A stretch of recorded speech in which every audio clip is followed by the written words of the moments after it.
Baik, Assalamualaikum warahmatullahi wabarakatuh. Waalaikumsalam. Waalaikumsalam warahmatullahi wabarakatuh. Selamat malam rekan-rekan kelas karyawan dan RPL serta rekan-rekan yang saat ini sedang menjalankan magang di Mes Depot ya. Jadi pada kesempatan ini kita akan melanjutkan perkuliahan kita gilir aja, kita mulai dari survei kadastral dulu. Kemudian nanti jam sekitaran 40 menit dari sekarang beralih ke materi survei hidrografi lanjut. Ya. Jadi memang saya tadi menyampaikan ikan cepat ikan gabus ya, bukan semakin cepat semakin bagus, tapi karena materinya banyak. Jadi harapannya itu dalam dua sesi ke depan itu kita efektif ya, karena dari dua materi yang ingin saya sampaikan, yaitu materi kadastral dan hidrografi lanjut itu sangat penting. Karena apa? Karena memang kita itu di semester ini terlalu banyak libur ya, libur macam-macam lah. Hampir Selasa itu kayaknya kita ketemu libur dua kali ya, hari Selasa ya. Kemudian kemarin juga waktu PPL kita tidak ada pelaksanaan perkuliahan secara teori ya, karena teman-teman sudah terkuras energinya di lapangan. Oke, untuk mempersingkat waktu, saya izin share screen untuk materi yang pertama berkaitan dengan survei kadastral. Kelihatan ya teman-teman ya materinya ya. Kelihatan, Pak. Kelihatan, Pak. Oke, materi yang akan saya paparkan di sini adalah perubahan berkaitan dengan perubahan mindset dalam pemetaan bidang tanah terintegrasi. Ya, jadi secara garis besar sebenarnya pemetaan kadastral itu sudah dilakukan sejak diproklamirkan Proklamasi Kemerdekaan Indonesia ya, di mana pemindahan kekuasaan akan dilakukan secara seksama dan dalam tempo sesingkat-singkatnya ya. Itu ada di paragraf ke pertama atau kedua dari teks proklamasi ya. Dan itu didukung juga dengan UU PA tahun 1960 ya. Namun sampai saat ini itu seluruh bidang tanah di Indonesia belum mencapai target ya. Dan saat ini pemerintah Bapak Presiden Insinyur Jokowi sejak 2014 awal kepemimpinan beliau sampai dengan saat ini 2023 ya, kita mundur 1 tahun. Sebelumnya itu beliau punya visi bahwa seluruh bidang tanah yang ada di Indonesia itu terpetakan ya. Ingin seluruh bidang tanah yang bukan merupakan hutan lindung itu terpetakan. Maka dari itu ada beberapa tahapan, beberapa strategi jitu yang dilakukan oleh beliau, mulai darinya pengadaan pihak ketiga secara massal ya, dengan adanya KJSB untuk membantu dan mendukung pekerjaan Kementerian ATR BPN ya, Kementerian ATR BPN dalam rangka pemetaan bidang tanah ya. Kalau berdasarkan pengalaman itu kemarin Ramadan Agung itu salah satu salah satu mahasiswa yang pernah melaksanakan pekerjaan praktis di PTSL ya. Dulu pengukuran PTSL itu menggunakan metode RTK ya, RTK GPS ya. Akan tetapi ternyata kualitas dari hasil pengukuran RTK GPS itu belum sepenuhnya bagus. Karena apa? Karena hasil pengukuran yang diperoleh dari RTK GPS itu tetap diikatkan ya di GeoKKP yang mana itu sudah ada pengukuran-pengukuran bidang tanah yang sudah dilakukan tahun-tahun sebelumnya ya.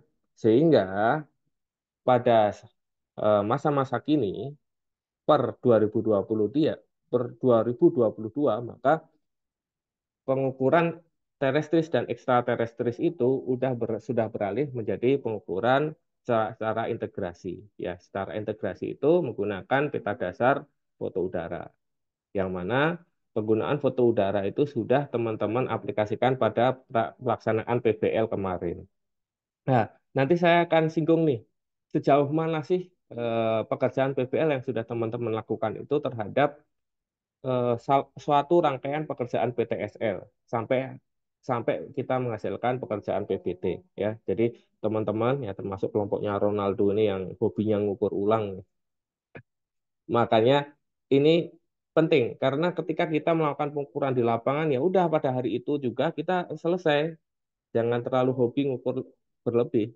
Ya katakanlah ya kita untuk melakukan pengukuran ulang menggunakan apa? Misalnya GPS kita sewa base dan rover 3,5 juta ya. Kemudian kita sewa RTK ya. RTK itu mungkin 1 juta sehari. Belum mobilisasi, belum bayar surveyornya. Surveyor di Batam itu termasuk mahal ya. Rate-nya 500 sampai 700 kalau menggunakan alat. Kalau tanpa alat rate-nya 300 sampai 400 ribu. Nah, itu menjadi hal yang jangan sampai terjadi lagi ya.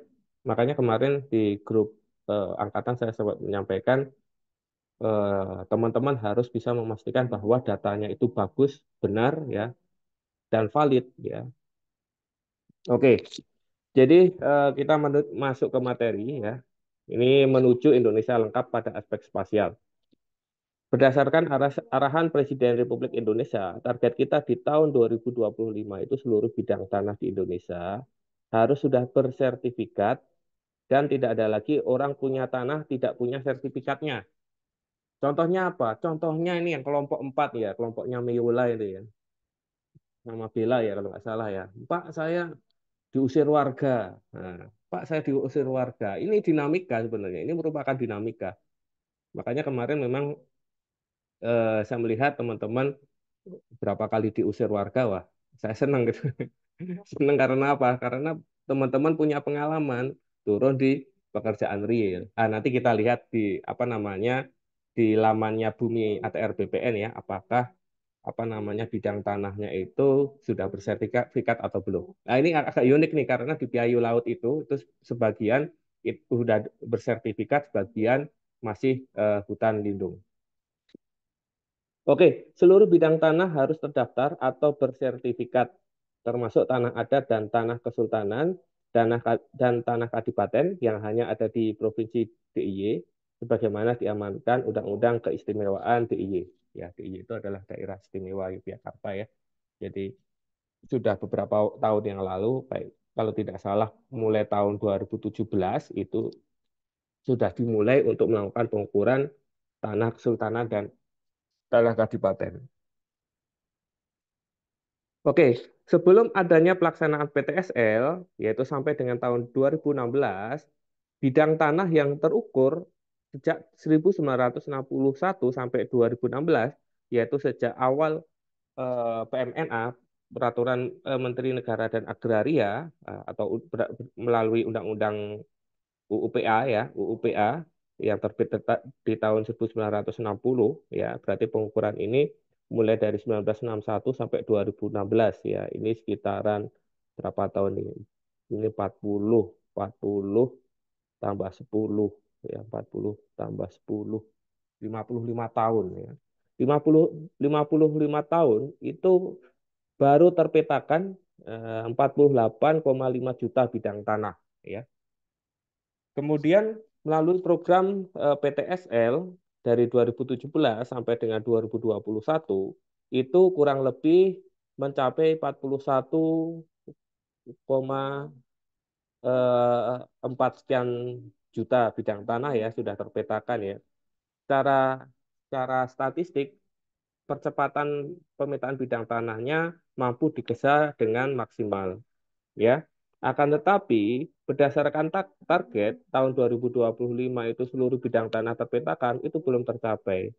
Sehingga dalam prosesnya di rentang 2022 sampai 2024 kurang lebih 36 juta bidang tanah itu masih belum terdaftar. Ya, jadi ini target sampai tahun 2024 36 juta bidang tanah itu belum terdaftar ya meskipun salah satu terobosan Bapak Presiden ini sudah sangat baik melalui PTSL atau pendaftaran tanah sistematik lengkap ternyata belum tercapai juga. Bahkan targetnya itu sangat besar ya 36 juta bidang tanah gitu ya. Jadi tantangan ke depannya sampai tahun 2024 itu 36 juta bidang tanah belum terdaftar dan kurang lebih 52 juta bidang tanah itu belum bersertifikat. Nah, itu memang menjadi realita yang memang terjadi saat ini ya. Jadi total bidang tanah terdaftar itu 90 juta bidang, itu mencapai 71,42%. Sedangkan total bidang tanah disertifikasi adalah 74 juta bidang atau 58,73%, ya. Beda ya antara yang terdaftar ya dan bersertifikat ya. Kalau bersertifikat itu berarti kita sudah memiliki sertifikat tanah gitu ya, yang dalam bentuk apa namanya sertifikat gitu ya. Kurang lebih 36 juta bidang belum terdaftar. Dari 16,5 kita backlog sertifikat akan diselesaikan dengan PTSL. Redistribusi tanah, ya, distribusi tanah ini sebenarnya program yang ada sebelum PTSL ya. Dulu redistribusi tanah itu dia berjalan beriringan dengan proyek nasional atau yang biasanya disebut sebagai PRONA. Kemudian ada konsolidasi tanah, BMN, PTSL Mandiri, lintas sektor, ya, nelayan berdayakan tangkap, UKM dan sawit rakyat, kerjasama, partisipasi masyarakat, serta penata usahaan atau pendaftaran tanah wilayah. Nah, ini adalah target pengumpulan data fisik ya 2023 sampai 2025 ya, di mana bidang tanah sudah terdaftar terpetakan sebagian sebelum validasi sebagai KW1, KW2 dan KW3. Itu perlu penataan atau adjustment atau pengukuran ulang. Kemudian ada bidang tanah yang sudah terdaftar, sebagian masih melayang atau flying parcel. Nah, ini nanti kita akan bahas di pertemuan setelah UTS ya. Meliputi KW4, KW5, dan KW6 untuk penyelesaian K4. Kemudian ada juga K3, K4, sebagian belum berkualitas, di mana bidang tanah itu sudah terdaftar sebagai K1, sebagian belum berkualitas, adanya anomali dan residu. Ya, ini arahnya bisa ke peningkatan ke K1 atau digitalisasi validasi spasial dan tekstual. Sedangkan yang kelima, bidang belum terdaftar itu harus diselesaikan sampai tahun 2025. Ya. Oke, ini adalah kondisi mindset surveyor kadastral saat ini. Ya. Yang pertama, penggunaan peta dasar pertanahan sebagai base map dan peta kerja belum menjadi mandatory pengukuran ya. Jadi surveyor kadastral itu umumnya langsung melakukan pekerjaan pengukuran di lapangan ya, sehingga ketika data sudah dihimpun disinkronisasikan dengan GeoKKP, terjadi gap ya, terjadi overlap ya ketika digabungkan data pengukuran dengan basis data yang dimiliki oleh Kementerian ATR BPN. Kemudian adanya kekurangan awareness terhadap bidang tanah terdaftar yang masih melayang, flying parcel, atau yang tadi saya sebutkan di poin kedua tadi. Kemudian kurangnya awareness terhadap bidang tanah terdaftar perpetakan tidak tervalidasi, yaitu KW1, KW2, dan KW3. Kemudian pengukuran dan pemetaan belum fit for purpose. Kemudian eh, men mencantumkan metadata seperti ketelitian koordinat tiap titik batas bidang belum dilakukan. Nah, ini menjadi catatan penting ketika teman-teman kemarin masih bingung. Karena sebagai surveyor itu kita tidak hanya menghasilkan koordinat, tapi kita harus mengetahui metadata hasil pengukuran kita. Ya, karena bagaimanapun juga sebagai surveyor kadaster atau surveyor geomatika, kita harus mengetahui kualitas data yang kita hasilkan. Jangan hanya ketika kita data processing, kemudian dapat koordinat, selesai. Tidak ya. Kita ngedrone, kita olah fotonya, kita mendapatkan foto drone, udah tidak ya. Harus ada uji akurasinya juga. Ya. Kemudian yang berikutnya adalah belum memprioritaskan metode fotogrametris pada pengukuran dan pemetaan ya. Jadi pengukuran kadastral sebelumnya, khususnya sebelum 2022, itu pengukurannya didominasi oleh pengukuran terestrial menggunakan total station ataupun ekstraterestrial menggunakan GPS, metode RTK Entrip ataupun RTK UHF. Kemudian mindset yang lainnya surveyor kadastral saat ini adalah aspek administrasi masih mengacu pada jumlah bidang. Nah, kalau dulu ya mungkin saya nggak tahu nih sistem kontraknya Ramadan Agung itu dulu gimana. Kalau pekerjaan PTSL itu biasanya surveyor lisensi itu diberikan apa namanya dalam tanda kutip fee atau honor itu berdasarkan bidang tanah, bidang yang diukur. Misalnya satu bidang itu diberikan fee 20.000 ya, rentang 20 sampai 30.000 ya. Itu belum dipotong oleh KJSB-nya ya. Tapi rate-nya kurang lebih seperti itu. Jadi kalau teman-teman bisa mengukur katakanlah 10 bidang, 10 bidang kali 20.000 aja ya, kita ambil sehari 200.000. Ya kalau 30 hari itu ngukur terus ya kita dapat bersihnya 6 juta. Ya meskipun dapatnya lumayan ya tapi menurut menurut saya nilai segini itu nggak besar. Kurang layak bagi surveyor kadastral.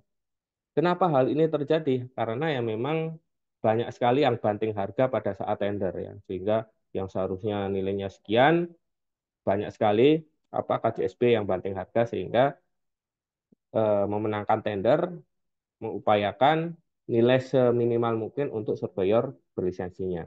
Tapi sekarang aspek administrasi ini tidak mengacu pada jumlah bidang saja ya. Jadi langsung ke penggunaan foto udara dan foto udaranya itu tidak menggunakan drone ya. Kalau drone itu kan terbatas pada waktu akuisisi data dan tinggi terbang ya, tinggi terbang ya dan area cakupan yang nggak bisa luas ya. Tapi kalau kita menggunakan media drone itu kita bisa cakupannya luas dan tinggi terbangnya tinggi. Karena kalau kita mengacu pada juknis PTSL 2023 dengan nilai GSD 0,15 atau 0,015 ya, maka kita bisa memaksimalkan penggunaan fixed wing itu sampai ketinggian 400 bahkan 500 meter. Tapi kalau drone kan karena dia tidak bisa stabil di penerbangan yang tinggi, kemudian ketika kita harus terbang melebihi 200 meter, kita harus mengurus izin, notam, dan sebagainya, maka kita tidak bisa mencakup melingkupi area yang luas. Meskipun pada praktek kemarin, untuk pengukuran 4 hektar, teman-teman bisa langsung melakukan pengukurannya tidak sampai 5 menit. Seperti itu ya. Nah, ini ada perubahan mindset yang harus teman-teman perhatikan, khususnya yang kalau teman-teman nantinya bergerak di bidang pekerjaan kadastral. Yang pertama adalah orientasi hasil itu tidak sampai ke pengukuran. Nah, ini penting dan masih terjadi di mahasiswa semester 4 Geomatika ya. Jadi teman-teman udah selesai ngukur, merasa bahwa datanya udah selesai. Padahal apa yang terjadi? Drone-nya itu nggak ke record. Ini kemarin pada saat kita latihan tanggal berapa ya? Tanggal 20 berapa ya? 20 Februari, 20 berapa Februari yang kita laksanakan ngedronnya itu jam 5. Saya tunggu sampai 1 minggu ke depan nggak ada konfirmasi dari mahasiswa bahwa mahasiswa sudah ngecek data. Tugas saya itu cuma ngecek data aja, nggak saya suruh upload di learning. Tapi teman-teman ini mahasiswa ya, itu nggak nge-report saya sama sekali gitu loh. Apa yang terjadi? Ya terjadinya kecerobohan yang terjadi saat ini. Kelompoknya Ronaldo, terus kelompoknya siapa lagi satu ya, kelompoknya Agavi kalau nggak salah, itu data drone-nya itu nggak record. Nah itu kalau kita ngukurnya di Pontianak itu, mau nggak kamu balik lagi ke sana Ronaldo, ke Pontianak? Ronaldo, mana Ronaldo nih? Hmm. Iya Pak Adil Pak. Nah, makanya kan saya kan udah mau fasilitasi 4 minggu perkuliahan praktek, saya isi terus supaya teman-teman belajar. Saya nggak bebani tugas, ngecek aja data di download. Oh gini, data itu udah benar atau enggak. Karena kemarin saja saya dan Ghazali kemarin ya eh, pernah atau punya pengalaman ngedrone itu ketika kita pernah eh, mendapati tugas ngedrone ya dari proyeknya Perkimtan itu kami download dulu kami bawa laptop di lapangan kita kita download data kita lihat dulu datanya record enggak Supaya apa? Supaya nggak terjadi hal-hal yang tidak diinginkan. Makanya ini kenapa nih mahasiswa kok hobi kali balik ke Piayu ya. Nah, itu yang menjadi hal yang penting ya. Jadi pengukuran ini orientasi hasilnya sekarang beralih ke pemetaan. Kemudian metodenya dulunya itu pengukuran dilakukan secara sporadik. Jadi pengukuran bidang per bidang. Tapi saat ini beralih ke pengukuran secara sistematik, secara massal pada blok-blok area atau blok-blok wilayah yang kita petakan.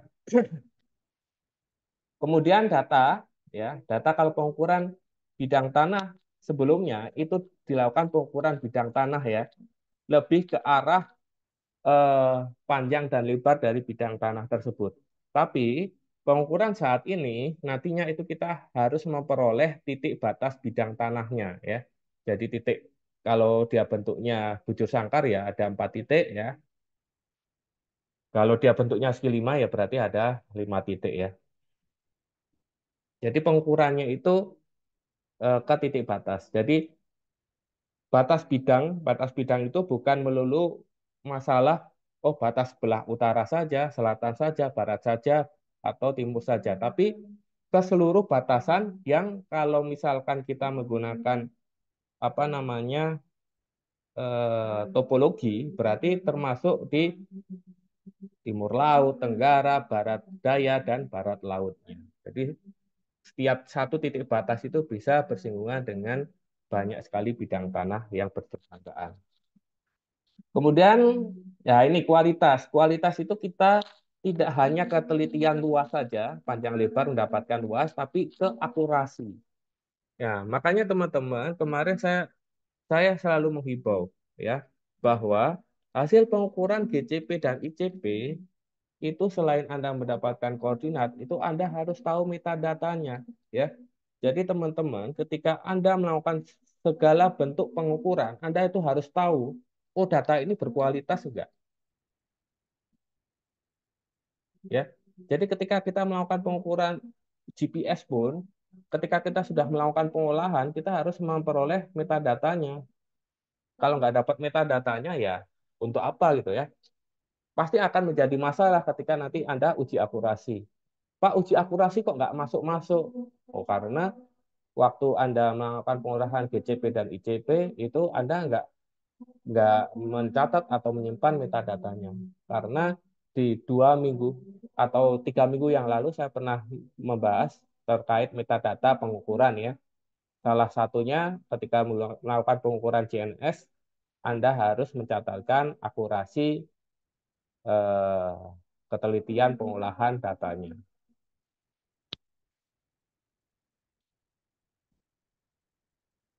Oke, ini adalah eh, orientasi hasil ya, pengukuran ke pemetaan ya.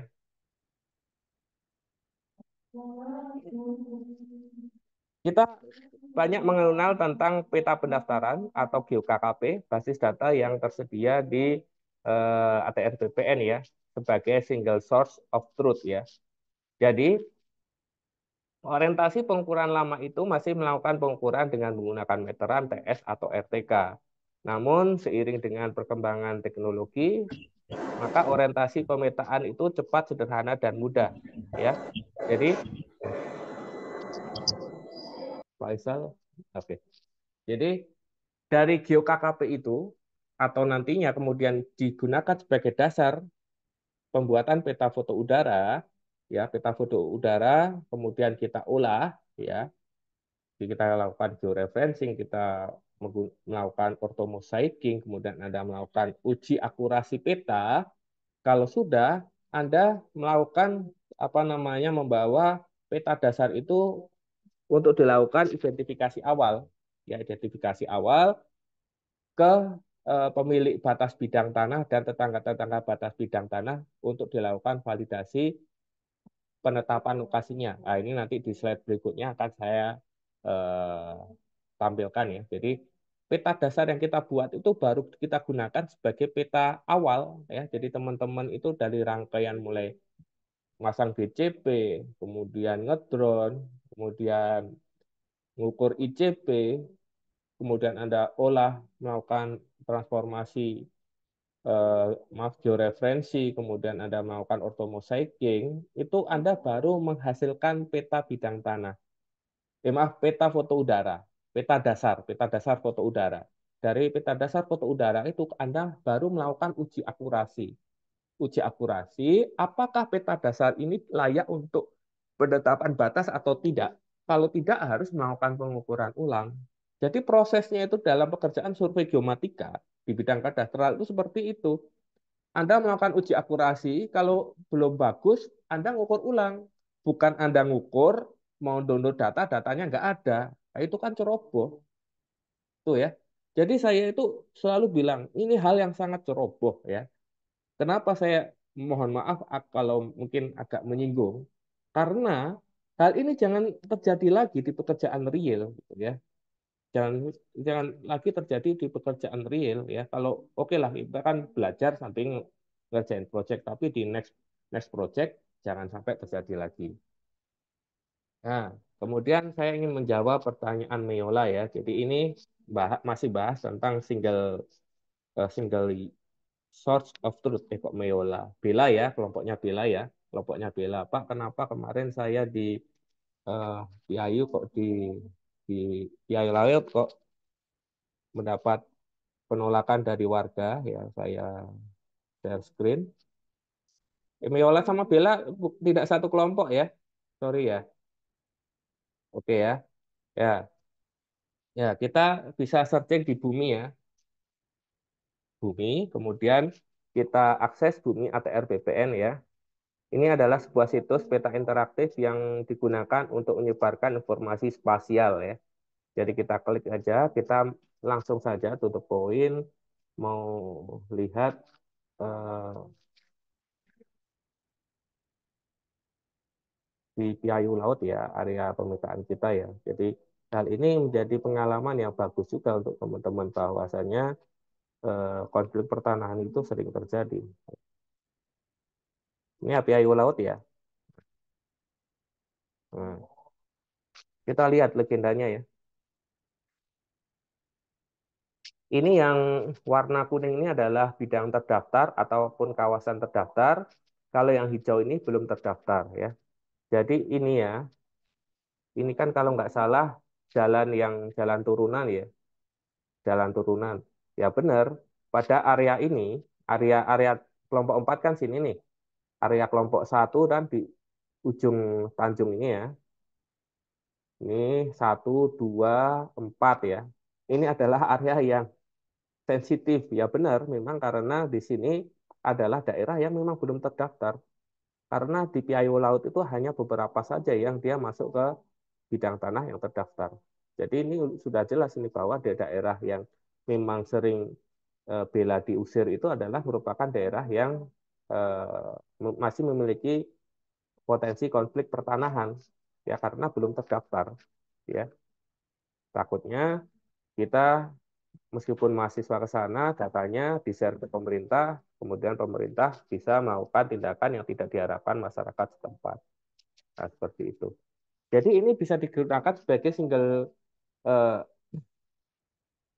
single source of truth ya. Jadi teman-teman bisa melihat oh kira-kira wilayah kita itu sudah terdaftar atau belum ya. Misalnya di sini kan misalnya Ronaldo itu bisa tahu juga nih oh daerahnya itu sudah terdaftar atau belum ya. Bisa lihat di sini. Jadi semua orang bisa mengakses di sini ya. Tapi nggak perlu teman-teman misalnya di sana, Bu, saya bukakan ini ya Bu, Bumi ATR BPN, kemudian wilayah ini memang nggak terdaftar Bu. Nah, itu bukan bukan ranah yang tepat ya karena kita secara yuridis juga tidak memiliki lisensi untuk melakukan pemetaan bidang tanah di situ. Tapi kalau teman-teman nantinya menjadi surveyor berlisensi di bawah KJSB atau sebagai ASN di Kementerian ATR di BPN, nah itu nggak masalah ya. Kita perlu melakukan proses adjudikasi dulu, kemudian baru kita lakukan pengukuran.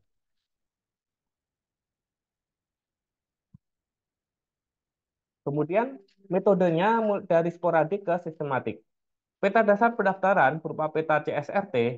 CSRT itu adalah citra satelit resolusi tinggi atau peta drone, ya. Kemudian pengukuran sekarang itu harus sistematik atau minimal per blok, ya. Jadi harus dilakukan pengukuran pada area tertentu, ya, terdiri dari beberapa blok bidang tanah. Kemudian pengukuran satu bidang wajib untuk membetulkan bidang-bidang sebelahnya, ya. Nah, ini nanti di pertemuan setelah ATS kita akan melakukan yang namanya blok adjustment. Pengukuran sistematik titik-titik batas bidang tanah dan dilakukan block adjustment, di mana nantinya hasil ukuran lama mengikuti hasil ukuran baru, dan bidang tanah yang teridentifikasi masuk kawasan hutan akan tetap dipetakan. Jadi ini ada dua buah ilustrasi yang teman-teman bisa lihat.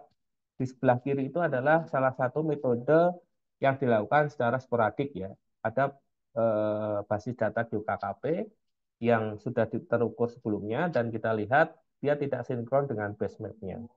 Kemudian ketika kita melakukan pengukuran ulang, katakanlah ini yang berwarna kuning, itu tidak sesuai dengan base map-nya, ya, dan akan mengakibatkan potensi-potensi adanya overlap, gap, ya, sehingga bidang tanahnya itu menjadi bidang tanah yang seperti bentuknya tidak bisa apa namanya dipercaya gitu, ya.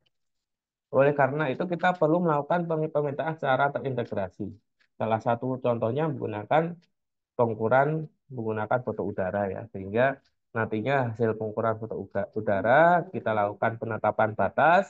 Dari penetapan batas kita plotting titik-titiknya, kemudian kita lakukan pengukuran titik sekutu, baru kita melakukan yang namanya block adjustment. Sehingga bidang-bidang tanah selain memiliki nilai akurasi, ya, yang disesuaikan dari juknis PTSL atau berdasarkan ketentuan yang berlaku, itu juga memiliki nilai ketelitian yang bagus. Sehingga ketika disinkronkan dengan peta dasar atau base map-nya, itu tidak terjadi eh, overlap atau gap. Atau overlap dan gap-nya nilainya minim. Nah, kemudian mindset yang ketiga terkait data, itu kita tidak hanya melakukan pengukuran bidang tanah, namun berubah menjadi pengukuran titik batas. Kalau pengukuran bidang tanah, contohnya di sini ada bidang tanah dengan nomor induk sementara atau NIS-nya adalah 00001, maka harus diukur, ya, panjang dan lebarnya, dan harus disetujui batas bidang di sebelah barat, timur, dan utaranya. Ya, jadi di sini ada.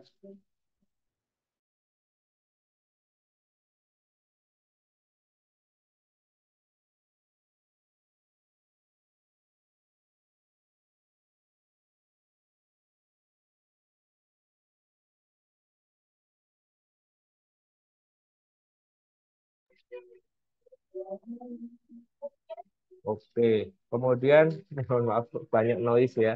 Kita pause dulu.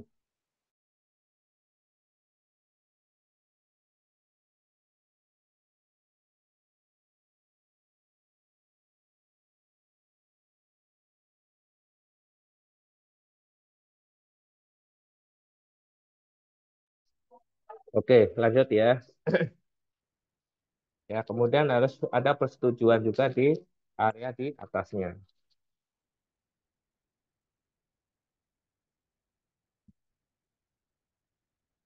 Sekarang untuk pengumpulan datanya itu bukan terfokus pada pengukuran bidang tanah, tapi fokus ke titik batas.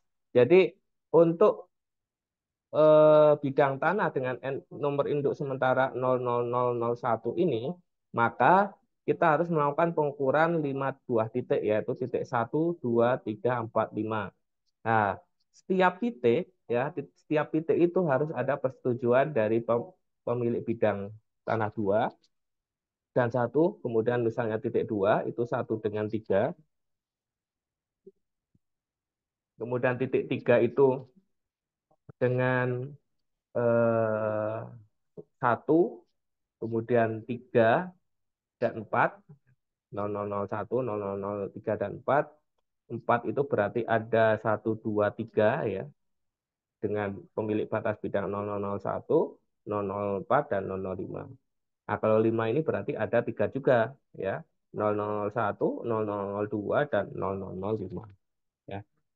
Sehingga nanti formulir penetapan batas bidangnya itu pada gambar ukur ya sampai dengan nantinya di gambar maaf di GU ya sampai dengan nantinya dituliskan itu nantinya akan banyak seperti ini karena batas bidangnya itu melingkupi bidang-bidang tanah yang bertetanggaan. Nah, kemudian ini terkait kualitas data ya, kita eh, harus memperhatikan apa itu ketelitian dan akurasi. Ya, pengukuran selama ini itu fokusnya ke pengukuran secara presisi, namun tidak mengedepankan akurasi. Yang penting bidang-bidang tanah itu bidang-bidang tanahnya itu tergambarkan, tapi tidak mempertimbangkan keakuratan posisi relatif ya. Contohnya apa? Contohnya ketika Anda ngedrone ya, Anda ngedrone tanpa melakukan georeferencing. Posisi bidang-bidang atau rumah-rumah di dalam foto udara Anda itu akan presisi, ukurannya sama ya, ukurannya sama karena kita melakukan pemotretan dengan foto tegak ya, bisa dipahami ya ini yang disebut presisi ya. Namun tidak akurasi karena apa? Karena tidak melakukan georeferencing. Atau misalkan teman-teman melakukan pemotretan foto udara menggunakan GCP atau ICP-nya RTK.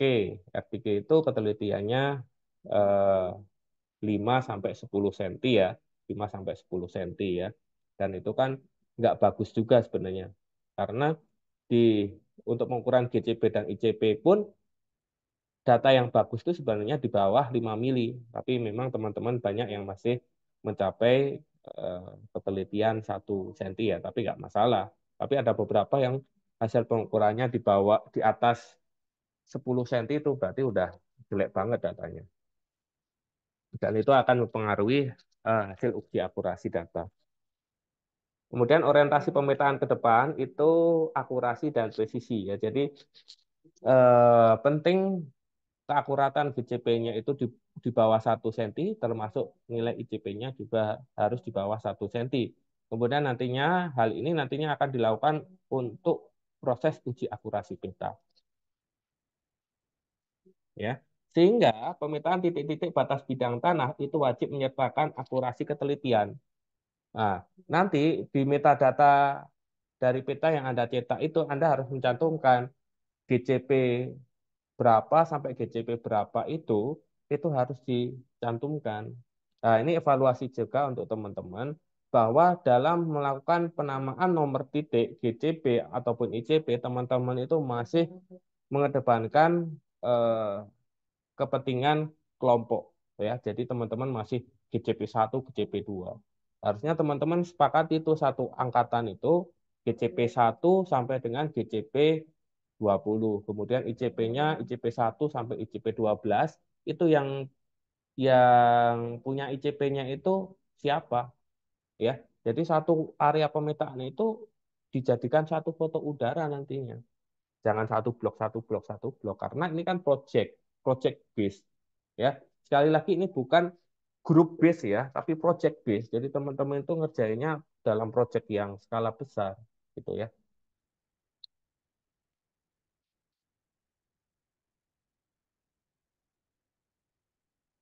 Oke, ini adalah pengumpulan data fisik berdasarkan Permen ATR BPN nomor 16 tahun 2021 ya. Ini untuk sekedar pengetahuan saja. Berdasarkan Permen ATR BPN nomor 16 tahun 2021, metode fotogrametris ini tertuang pada pasal 26 di mana pengukuran bidang tanah di daerah yang telah tersedia peta dasar pendaftaran berupa peta foto atau citra dilaksanakan dengan cara identifikasi bidang tanah yang batasnya telah ditetapkan. Nah, itu penting, teman-teman. Jadi, ketika kita masuk ke bidang kadastral, ya, bidang kadastral itu kita tidak selalu melulu menggunakan peralatan terestrial. Berdasarkan Permen ATR BPN tahun 2021, kalau kita menggunakan peta foto udara dan peta foto udaranya itu layak untuk digunakan sebagai peta dasar, ya maka ketika kita melakukan penetapan batas bidang tanah, kita cukup melakukan identifikasi bidang tanah yang batasnya telah ditetapkan. Kemudian di pasal 30 itu gambar ukur paling kurang memuat metadata yang berisi metode pengukuran. Kalau misalnya Anda melakukan fotogrametris, ya Anda jelaskan fotogrametris, atau data teknis serta pembatasan dan tanggung jawab. Di pasal 31 terkait perbaikan hasil metode fotogrametris disebutkan bahwa pembuatan peta pendaftaran yang dilaksanakan dengan menggunakan metode fotogrametrik atau metode yang sudah teman-teman praktekkan di lapangan, terdapat kekeliruan berdasarkan pengukuran di lapangan dapat memperbaiki. Ya. Jadi ini kalau datanya nggak bagus, nggak masuk di pada saat Anda sudah selesai melakukan uji akurasi, baru Anda melakukan apa namanya perbaikan data. Tapi kalau belum ya ya bisa gitu. Kemudian di pasal 35A, penguasaan, pemilikan, penggunaan, dan pemanfaatan tanah dalam P4T untuk unsur tematiknya. Dalam melakukan perbaikan bidang tanah, itu tertuang di pasal 41A. Dalam hal perbaikan peta pendaftaran, gambar ukur, dan data-data ukur dapat dilakukan berdasarkan kegiatan peningkatan kualitas data. Kemudian perbaikan KW1, 2, dan 3 melalui metode block adjustment.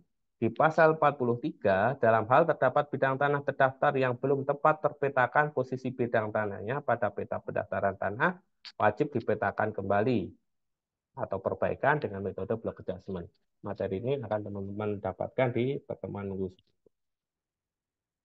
Di pasal 43, bidang tanah yang telah terdaftar namun belum terpetakan wajib dipetakan atau plotting pada peta pendaftaran tanah untuk melakukan penyelesaian keempat. Ya. Mengacu pada surat edaran nomor 12 SEUK 1 garing 6 garing 2022 tanggal 3 Juni 2022 tentang mekanisme penanganan anomali bidang tanah dan mekanisme pelaksanaan kegiatan peningkatan kualitas bidang tanah terdaftar belum terpetakan atau keempat tahun di tahun 2022 ya.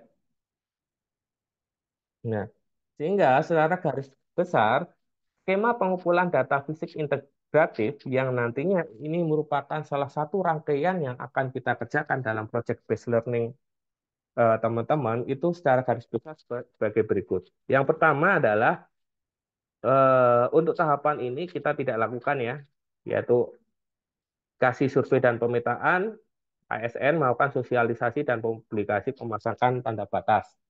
Ya ini kalau misalnya kita benar-benar melakukan pekerjaan real PTSL harus ada sosialisasi dan publikasi penetapan apa namanya tanda batas. Tanda batas itu dipasang dulu di seluruh wilayah akan kita petakan ya. Misalnya kalau objek kita adalah di Piau Laut ya kita tentukan titik-titik batas bidang tanahnya. Lautin.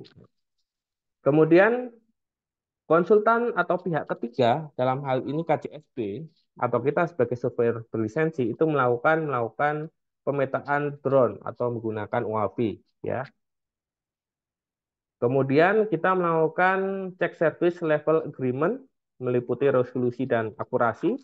Makanya di dalam juknis PTSL ya 2023-2024 sekarang yang baru itu ada standarnya, misalnya GSD-nya itu adalah 0,15 meter, kemudian untuk apa namanya untuk ketelitian horizontal itu yang ditetapkan adalah 0,5 meter gitu ya. Kemudian kita baru melakukan profil peta foto ya. Kita melakukan uji akurasi ya. Kalau dalam pekerjaan real nanti yang melakukan ini adalah kasih survei pemetaan atau jabatan fungsional yang ditunjuk oleh kasih survei pemetaan ASN ya. Jadi ini untuk melihat dengan melakukan uji akurasi. Untuk apa? Approval peta foto. Kalau boleh, maka lanjut ke pengunggahan ke KKP. Kalau belum, berarti kita melakukan pengukuran drone. Jadi pengukuran ulang itu dilakukan jika hasil pengukuran kita itu tidak masuk toleransi, ya toleransi, ya berdasarkan jurnal PTSL. Tapi nanti uji akurasi kita dari foto udara kita itu nanti disesuaikan dengan menggunakan ICP. Apakah dia masuk ketelitian yang diharapkan berdasarkan juknis PTSL atau tidak. Ah, survei kadastral, mata kuliah survei kadastral di dalam PBL ini hanya sampai ke sini saja, ya, sampai ke sini saja. Harapannya sampai UTS itu sampai ke sini saja. Karena apa? Karena proses-proses selanjutnya itu nanti akan kita implementasikan menggunakan simulasi. Contohnya gini ya, misalnya kita sudah melakukan pengunggahan ke KKP ya. Kemudian kita kalau peta foto udaranya itu masuk berdasarkan juknis PTFL dengan uji akurasi kurang dari 0,5 meter untuk ketelitian horizontalnya, kita kembali ke Piayu Laut. Nah, realnya itu seperti itu ke Piayu Laut untuk melakukan pengukuran dan pemetaan dengan melibatkan partisipasi masyarakat. Ya, partisipasi masyarakat yang dilakukan bagaimana? Yang dilakukan adalah melakukan identifikasi batas pada peta foto di lapangan dan pengukuran setengah N jumlah sisi bidang tanah ya. Jadi kan pada saat sosialisasi atau publikasi pemasangan tanda batas itu kan sudah ditetapkan ya tanda batasnya. Kemudian kita ngedrone, kita pasang GCP, ICP, ya. Kemudian kita melakukan apa namanya perencanaan pemetaan foto udara. Ya, kemudian hasil peta foto udara dilakukan uji akurasi, kita kembali ke lokasi yang akan kita petakan, kemudian kita identifikasi batasnya sesuai atau enggak. Kalau ada batas bidang yang tertutup kanopi atau hal-hal yang lain, sehingga batas bidangnya tidak dapat diidentifikasi pada foto udara, maka kita bisa melakukan pengukuran terestis tambahan jika batas tidak terlihat di peta foto. Contohnya apa? Contohnya adalah pekerjaan suplesi, ya, dengan kombinasi pengukuran foto dengan GPS, pengukuran foto dengan total station. Ya, baru kita masuk ke melakukan overlay data bidang tanah, kemudian peningkatan kualitas data seluruh bidang tanah dengan updating spasial bidang tanah KW1 sampai 3 sesuai hasil identifikasi, pemetaan bidang tanah K4 sesuai hasil identifikasi, pemetaan bidang tanah yang belum terdaftar, pengumpulan data informasi penguasaan, pemilikan, penggunaan, dan pemanfaatan seluruh bidang tanah, dan membuat daftar KW4 sampai 6 residu. Kemudian nanti dilakukan verifikasi kesesuaian, apakah apa namanya dilakukan persetujuan kalau sudah setuju dilakukan verifikasi validasi bidang tanah dan pengesahan PBT atau peta bidang tanah sehingga kita akan mendapatkan peta desa lengkap ya. Jadi tahapannya seperti itu. Tapi dalam proses proses kita itu nanti sampai ke profil peta foto. Jadi uji akurasinya itu adalah untuk di tahapan ini. Ya, nanti kita yang sampai ke pengukuran suplesi ini kita akan lakukan simulasi berdasarkan hasil pekerjaan teman-teman di lapangan. Ya, sekali lagi PBL teman-teman itu kan fokusnya ke arah survei hidrografi ya untuk mencapai apa namanya kompetensi sebagai surveyor media survei hidrografi dan sebagai surveyor kewilayahan ya. Jadi survei kadastral ini targetnya tidak begitu banyak. Ya. Kita fokusnya ke uji akurasi peta foto udara nanti, yang nanti sampai akhirnya di asesmen akhir semester itu kita akan melakukan simulasi untuk melakukan identifikasi batas pada peta foto dan pengukuran sublesi. Oke, mungkin itu yang dapat saya sampaikan teman-teman terkait materi eh, survei kadastral, terkait perubahan mindset pengukuran kadastral saat ini. Sebelum kita break, ada yang ingin ditanyakan? Silakan teman-teman. Ada yang didiskusikan, khususnya terkait ini nih, yang kemarin kita melakukan pengukuran di lapangan, ada kendala apa nih?